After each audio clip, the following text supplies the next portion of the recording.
Okay, today we're going to take some notes over area. This is something you should be very familiar with, but I want to make sure you have all the correct formulas and understand why the formulas are how they are. So, just to get started, want to know what area is. Area is the number of square units a figure encloses.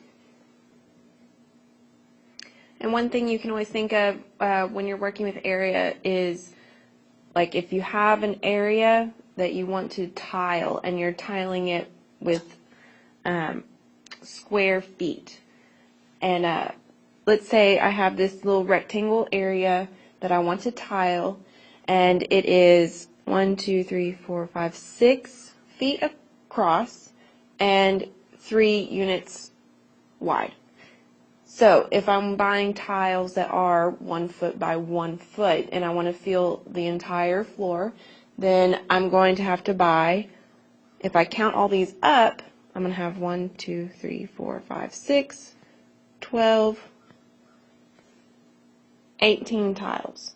And if I count them all up, I should get the exact same number, but basically I'm just multiplying this number here. 6 times 3 gives me 18. And so my area formula, area for a rectangle equals base times height. So make sure you have that written down.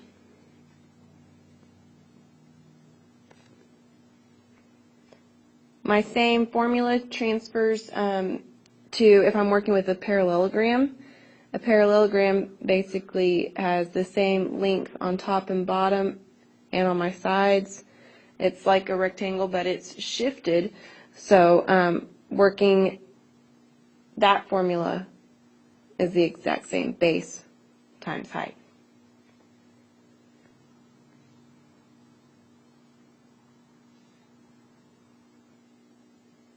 Now my same formula transfers over also if I'm working with a square. I'm still going to multiply base times height, but if I have a true square, my sides are equal, so basically I'm multiplying the same number times itself, so I can relabel these sides side because they are the same, so they can have the same label. So now I have area equals side times side, and when I multiply a number by itself, I am squaring that number, so you may see this formula written this way, area equals side squared, and that is our formula for square.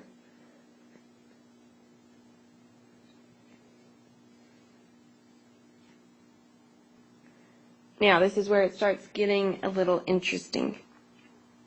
Now when I have a triangle is half of a square. Now if I wanted to find the area of this whole square, I would do area equals base times height.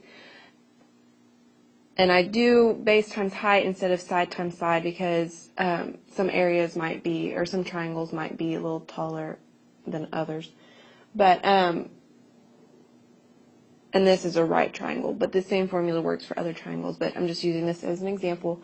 So this area, base times height, would give me my whole square area. If I want to find the area just for the triangle, and my triangle is half my square, I'm going to take my formula and multiply it times half. Or I'm sorry, I'm going to divide it in half. I'm going to multiply it by 1/2 or divide by 2. So I'm going to take my base times height and I'm going to divide it by 2. And again, dividing by 2 is the same thing as multiplying times 1/2. So you will often see this formula written 1/2 base times height.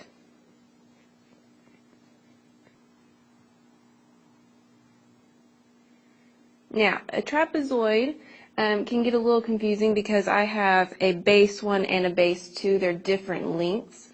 But if you understand what happens with the triangle and finding half of that area to get my triangle area, finding half of the square or rectangle area, then we can transfer what we know about that to solving for a trapezoid. Basically, we do the same thing. We flip it over and connect it, and when we do that, we get a parallelogram.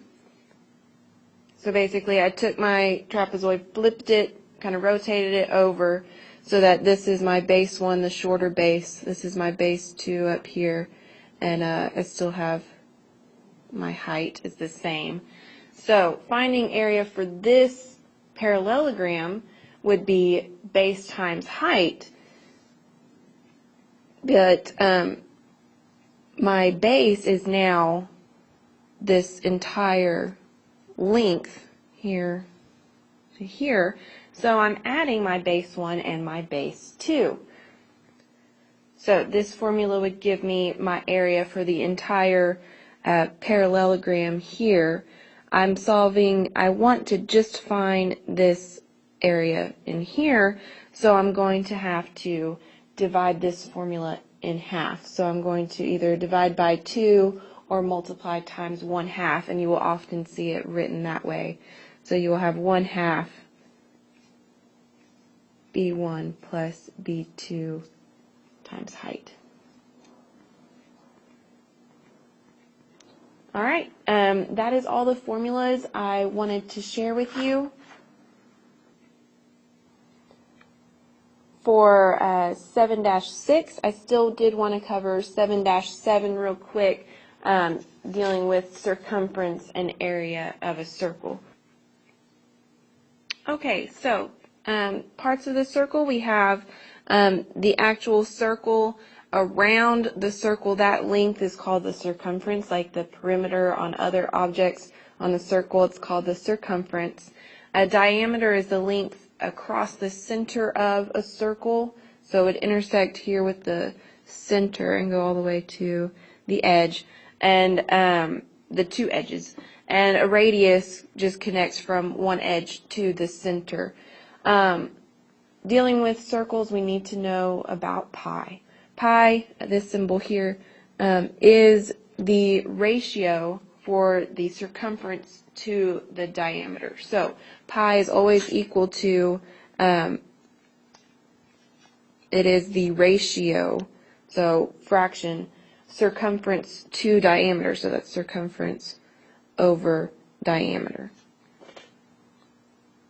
And understanding what pi is, the ratio, circumference to diameter, we can kind of rework that formula to solve for circumference or diameter.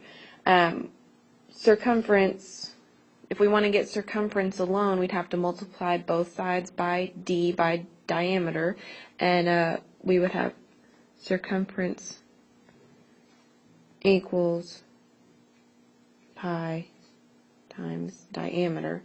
And diameter is twice the length of the ratio, so we can also rewrite this circumference equals 2 times the ratio pi.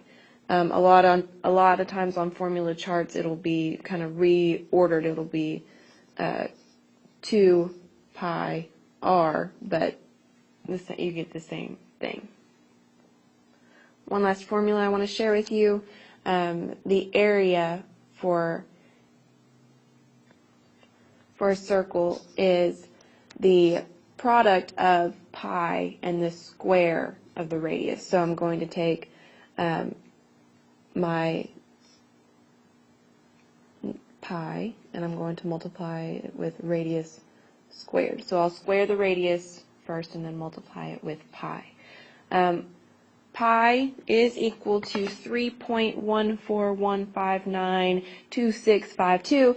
It is it does not repeat. It just keeps going on and on and on and on.